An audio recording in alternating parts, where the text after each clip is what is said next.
Welcome to the showcase. This is where I interview entertainers, but I'm not going to tell you about that yet. I'm going to introduce our guest today. I'm going to do things slightly a bit different because this girl is a bit different and in a nice way. Lovely smile, bright colours, excellent drummer, percussionist. We're going to learn all about Scarlett. Hello, Scarlett. Hello. Thank you. Where are you from, Scarlett? I'm from the West Midlands in the UK. Wow. And a good friend of mine, Ben, who's the awesome sax player, recommended you come on my show. So thanks to Ben and thanks to you, Scarlett, for coming on the show. Now, it's not often, or it's very rare, that I get a drummer that is female. So what got you into drumming, Scarlett? So it all started when I was very young. My family's very musical without playing any instruments at all, but they all love music. And my mum always got it into her head that if she had a daughter, I would learn an instrument. And she gave me the option, what do you want to learn? And I actually chose keyboard. And I had one keyboard lesson and thought, oh, I don't know about this. So she took me for drum lessons and it just blossomed from there. What age was she? I was probably about 8, I'd say. Good age to start Yeah. learning. So you've got rhythm, girl, yeah? Yeah, I do a bit. Now, talking about drumming, you've kind of like mastered your trade and now you're professional, and I'd like to know a bit about what was the first thing you got into in terms of professionalism when you learnt how to play the drums. Okay, so I took all my grades on drum kit. So I passed my grade 8, and then from there I went on to university to study music, and that was at the University of Wolverhampton. That unfortunately doesn't have a music course anymore, but it did when I was there. I then went on to study my master's in music as well. And then I suppose it was just whilst I was at university, really, I actually thought, right, this is my career now, and this is where I take it to a professional level. And I just made sure that I got as good as I could get, did everything I could, did a lot of pit band work for amateur dramatic theatres, theatre companies, and just stuff like that. And it just kind of all went from there, really. You look very young, Scarlett. May I ask your age? I'm 26. I was going to say mid-20s, Yeah. so lovely. Now, there are many, many different styles of drumming. What's your preferred style? Oh, this is a hard question. I like loads of different styles for different reasons, but I suppose I really found my love for drumming within the kind of jazz and funk style. Yeah, that's what I when I had drum lessons at university by my amazing teacher, Neil Bullock. He's a jazzer. And he just taught me all I needed to know. That jazz and funk, really.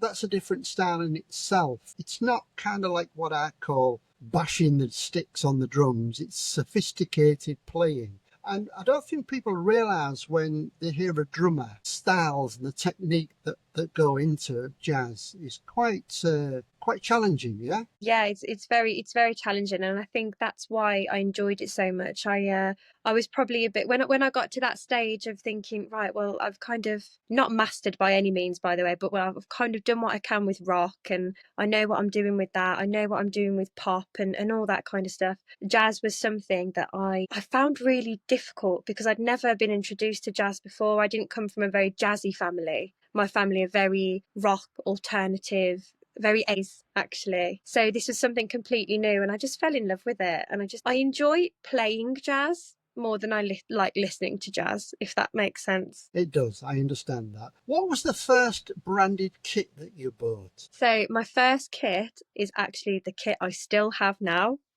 I've not got rid of it because I just don't have the heart. And it is a Pearl Vision. They don't make them anymore. And I think they might have changed the Vision to another word. But when I bought it, it was called a Pearl Vision, and I love it. And it's just, I could never get rid of it. Where is it? It's natural wood. Natural wood. Yeah. And I bet it cost a fortune. You know what? Actually, I think under £1,000. It was definitely under £1,000. That's it was a my fortune. yeah. Well, yeah. To be honest, nowadays it isn't. But yeah, it was definitely under £1,000. But I just absolutely love it so much. And do you have you ever tried an electronic kit? Yeah, I do. I have tried electric kits before. I do a lot of practice on electric kits, and I used to use them a lot in university as well. But I don't have one myself yet. Obviously, there's a big difference between electric and acoustic, and I still prefer the acoustic drum. It's much more natural sound. And when you're in a recording studio and you're hitting the drums, because you can feel the light and the shade and the sounds and the rimming, and it just sounds so beautiful, Whereas an electric kit, it's kind of like falsely produced into some degree, and you can't get the exact sound, can you? Yeah, yeah. Some of them, I mean, the really high end ones, they're fantastic. Yeah. But then you are paying, thousands of pounds for one of those. Yeah, they can be really good. I would get one, but only probably for practicing purposes. Obviously, living in a house and with neighbours, you got to be a bit considerate. So the only reason I would get an electric kit really is just for practicing purposes. Yeah. Do you have the rubber dampers, what you put on at home? Yeah, we have those. We have those. Recently bought a house, my first house. So I'm just being extra considerate to all my neighbours at the moment. So I'm a bit scared to practice at the moment. Congratulations. Thank you. It's great when you buy your first house. That's great. It's even better when you buy your second bigger one and a third bigger one. Can't wait for that. Okay. Well, not in England, I'm afraid. The prices of housing nowadays are ridiculous. I know, right? Yeah. Yeah. So let's tell the viewers about your teaching, because you told me you're a teacher. I am, yes. What type of teacher are you? I am what is called a peripatetic teacher, and I teach drums. Something I didn't tell you earlier as well, I also teach brass. Oh, Yeah, drumming is my main thing, but I'm also quite a decent French horn player. Very random, I know. And I also play a bit of trumpet, a bit of tenor horn, and other brass instruments as well. So I teach a bit of both. can you tell the people what peripatetic means? So peripatetic means I'm not based in one school. I'm not a classroom teacher that just goes to the same school every day. I go to 11 schools during my week. 11. Good. So you don't see the same students like class after class after class. No, well, I have the same students who come and have lessons with me every single week. But again, I go to 11 different schools in my week, and so it's very what can I say? I never get bored because I'm always somewhere different. Well, being a teacher myself, the beauty about that is because I used to book teachers like you for private lessons for students, and I find the beauty for you is you get used to that one student, and that one student comes to see you only, and there's no hassle, arguments, tantrums, nothing. They're purely dedicated to what you're teaching them, and the parents have paid for that as an extra thing. Yeah. And therefore you're, well, I would say the best type of teacher, because you're lucky that you're not in a classroom with 30 or 40 kids, all wailing, throwing paper at each other, calling you an idiot, and all the rest of it. You don't get all that. Mm-hmm. So the schools that you go to, have they already got the kits and the rooms set up for that? Yeah, so all the schools I go to, they have the drum kits there. So thank goodness I don't have to take a drum kit around with me in the car all the time. But yeah, they have their own drum kit, and I just set up and I'm ready to go. It's lovely. It's a really easy, easy thing. How long is each lesson, Scarlett? Each lesson is about 20 minutes. A bit longer I'd say a bit longer for the high schoolers, so the teenagers and the younger kids who have understandably smaller attention spans. We try and keep their lessons a little bit shorter, just so it's a bit faster paced for them and they don't get bored. Yeah, I know. And in terms of writing drum parts, do you do that as well? I have written drum parts before. I do teach all my kids to read music. So I'm quite a good reader myself. You obviously don't have to be a reader to be a fantastic musician, but it really does help me. If I can write a drum part, if I have to, I will. What are some of the negatives being a teacher? I don't know. It's such a rewarding job. I don't like to think of the negatives. Just the early mornings, I suppose. It's always a bit of a shame when someone, gives up, or they have to give up for some reason. Like sometimes it can be financial reasons, and and unfortunately at the moment there's not loads of funding in music. So especially in England, so it's sometimes it can be difficult like that. It can be a shame for the children rather than a shame for me, and that can be quite difficult, especially if someone's really enjoying it but they have to give up for financial reasons. I found when I was teaching in the classroom to everybody, I used to get the teachers like yourself to come in and give a talk. about what you do, why you do it. But we talk about why people should take up the drums privately, and what you're going to gain from it and things like that. Do you do things like, What do you mean, like private lessons? have a talk in the classroom to all the students about your skills? Sorry, I understand. Yes, I have done that before. I've done a few talks in colleges and things like that. Yes. So I've been asked to come in as a visitor and talk about my career, kind of like what I'm doing with you right now. And that's really rewarding as well. So it's less about the teaching and more just me chatting. Even though I was a guitar teacher, I loved to play the cajon. Yeah, I've got one of those. How do you pronounce it? Cajon or cajon?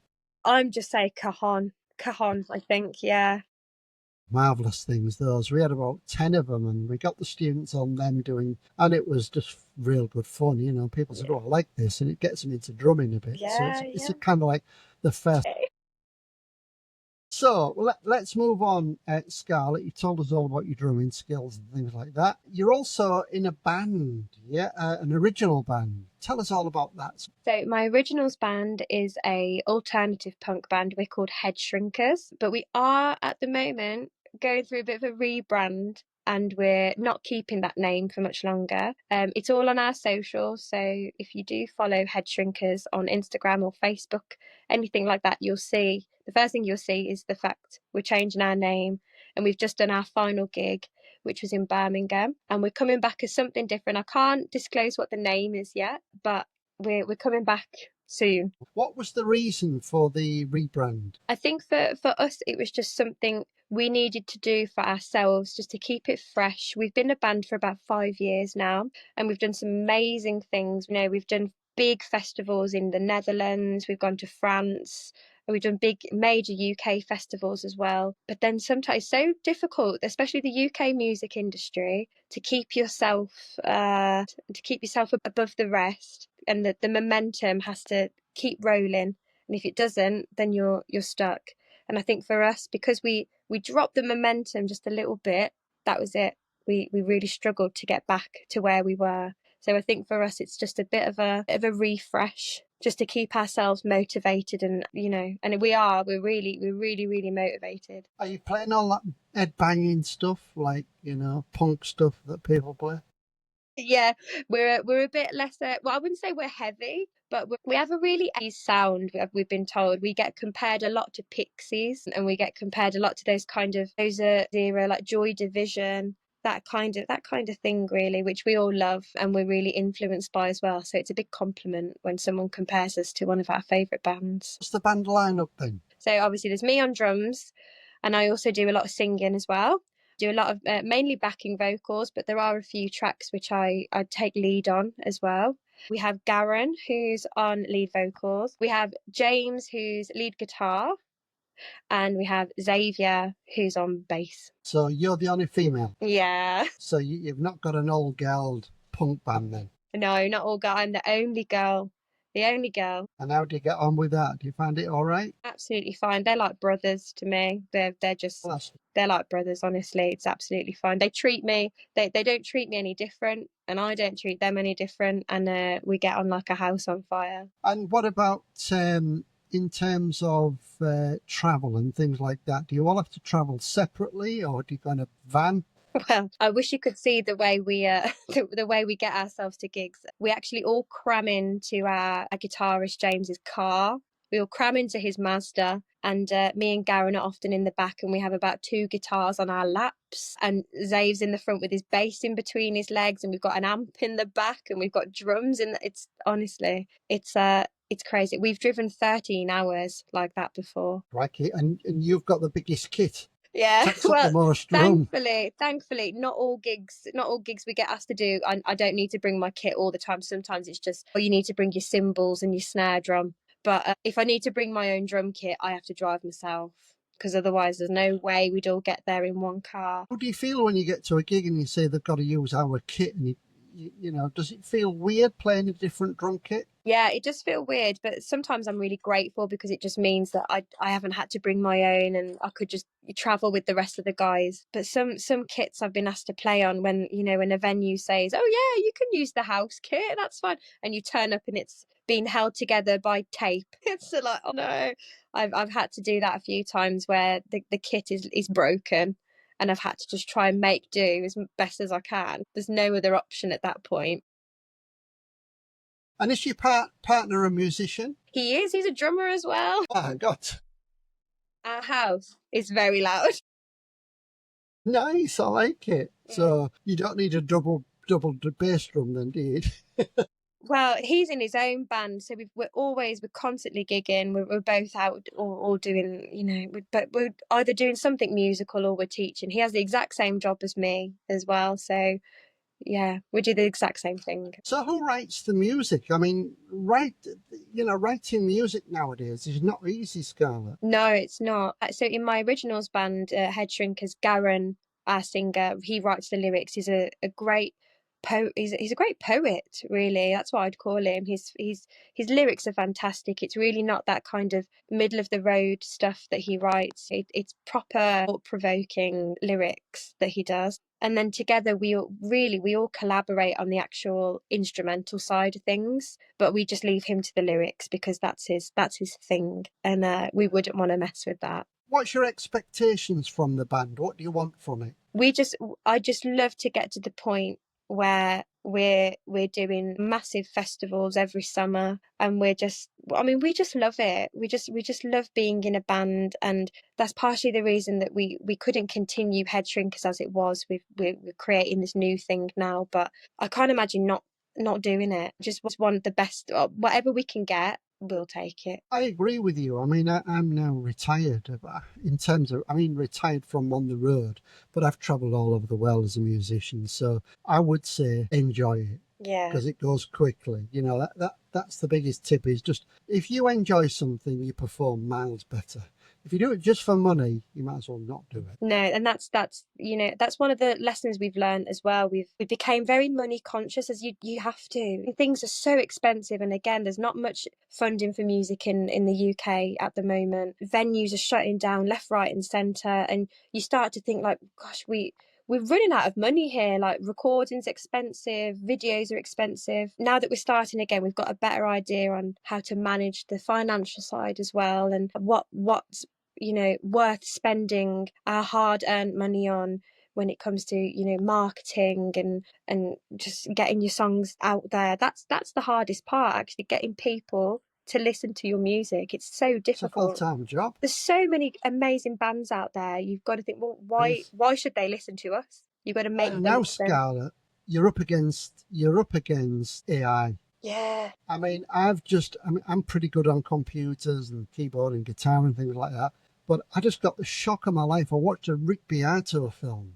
I don't know if you know Rick Beato. He's brilliant. He talks about all the bands in the world. Very clever man. And he showed you how to make an AI video in 5 minutes. And I've created some, and it's just thinking, what's the future for musicians if this is going to happen like this? Yeah, you can't play live. That's the only difference. But AI music now and lyrics, should try it. Type into chat GPT, write me a song about traveling the world, being a drummer. You won't believe what it brings up. No, I know. We've tried it before. It can be so useful, but can also be really scary, thinking, well, this thing's better than I am. Like this thing knows more than me about me. It's a bit. But Scarlett, you've got to embrace it. It's not going away. Yeah. If you embrace it and use it for your purposes, but still keep the music live, it can save you a lot. Yeah. So that's what it's all about. So how does your family like you getting out and about and things like that? Are they proud of you? They're so proud. I come from we're just a little family from West Brom in the Midlands in the Black Country. They're so proud of me, and they tell me all the time and I just love them, and I couldn't do it without them. They're so supportive. They worry a lot. I come from a family of worriers. Yeah, I understand. So I think they do worry when I'm here, there, and everywhere, off to gigs and driving to the other end of the country, kind of thing. But that's Scarlett, you come from the country of my idol, do I? Noddy Holder. Yeah, very nice. Met Noddy loads of times and Slade, and my God, I've bashed my heads a few times with Slade. Awesome band, yeah. I mean, you're a bit too young. Sorry, I was going to say my granddad used to get mistaken for Noddy Holder all the time. All the time, yeah. You can't beat what they did. It was awesome. Yeah, it was. You know, Scarlett, one thing I do like about Noddy Holder is that him and Jim Lee were the songwriters, and they wrote a song in the middle of summer in America where they never got noticed. So Merry Christmas, the Christmas song. And it's 50 years old, and they still get $500,000 in royalties every year. That's the kind of song I want, Scarlett. That's all you need now. Just write a Christmas hit and you absolutely, you sound for the rest of your life. It's just there all the time. It's a good old favourite. Right, Scarlett, we've been talking about you and your career and your life and your drumming and your band, and I only wish you well with the band. I really wish I had the name to post it on here and let people know. But you can look for the Head Shrinkers on Facebook, at the moment. Yeah. I'm sure you will update them with the new stats and the new designs and things like that very shortly.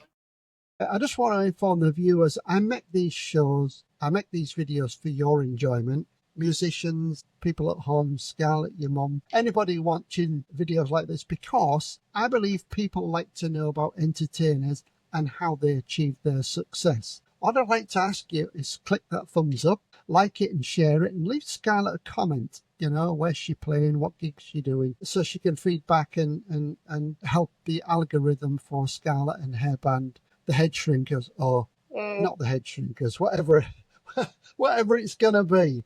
So thank you for watching the show today, and a big thank you to Scarlett, because these talented musicians come on here, they spend their time to tell you about their life. So you can only refer to that and thank them by watching it. So thank you very much indeed. Scarlett, last words from you. Thank you for watching, and please do follow us, Head Shrinkers, on Instagram and Facebook and all the other socials everywhere. But stay tuned, because we are coming back very strong as something different. But for now, follow Head Shrinkers, please. Well, there's going to be a Scarlett too, I'm sure.